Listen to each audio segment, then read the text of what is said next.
There are people whose lives become heavier, not because they are weak, but because they are too strong. Satoru Gojo is one of them. He is the brightest, he is the strongest, and at the same time, he is painfully, desperately alone. On the surface, Gojo looks confident and careless. He jokes, he smiles, he acts like nothing can touch him. But behind that smile lies a different truth. A truth built from loss, responsibility, and a weight no one else can understand.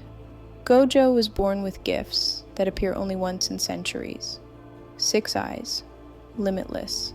A potential so overwhelming that the entire Jujutsu world changed its shape the moment he arrived. People called him a prodigy, a miracle, a weapon, but not a child, not a person. Power, for Gojo, was never a blessing. It was an expectation, a crown placed on his head before he could even walk. And from the very beginning, he lived in a world without equals, no rivals, no one who could challenge him, no one who could truly stand beside him. When people say, "You're the strongest," they raise you above everyone else. But the higher they lift you, the faster the air disappears. Strength becomes isolation. Invincibility becomes distance. And Gojo learned early that being untouchable also means being unreachable. Still, he believed in one thing. If I'm not the strongest, no one will be able to protect the world I believe in. It wasn't ego, it was fear. Fear of losing the few people who managed to get close to him. And then came Riko Amanai. Her story changed him in a way no battle ever could.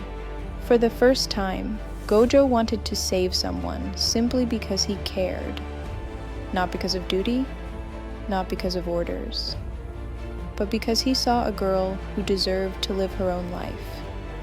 He believed he had the strength to give her that freedom, but the world told him otherwise. He wasn't fast enough. Not this time.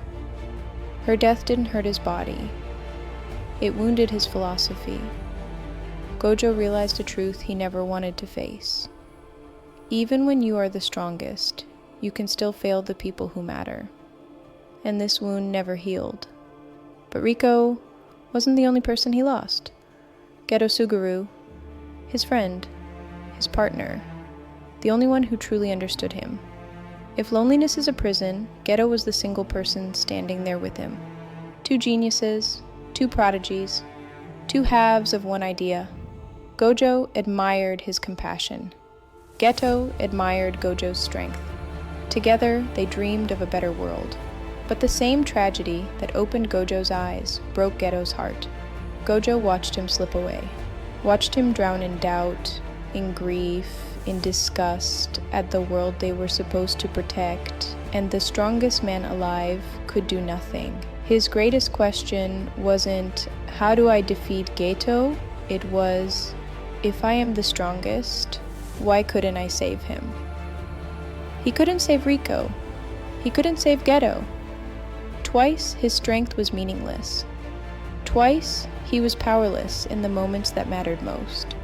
And then came the prison realm.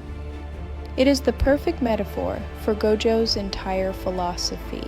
He is so strong that the only way to stop him is to seal him away, not defeat him, not overpower him, just remove him from the world. Inside the prison realm, there are no battles, no students, no friends, no one to protect.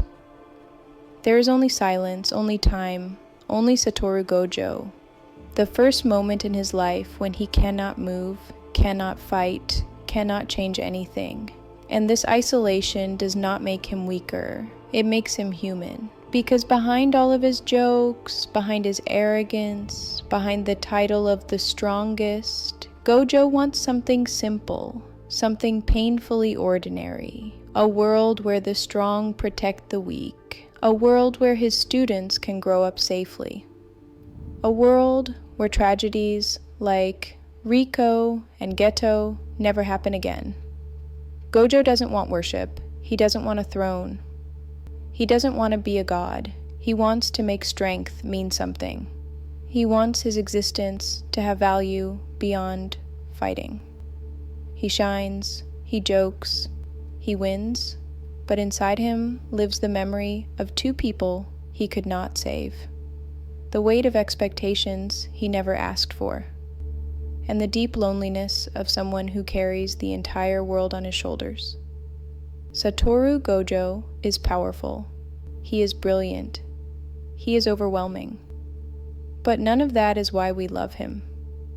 We love him because behind all that power, there is a man who hurts, who doubts, who hopes, and who still fights for a better future, even when the world tries to break him.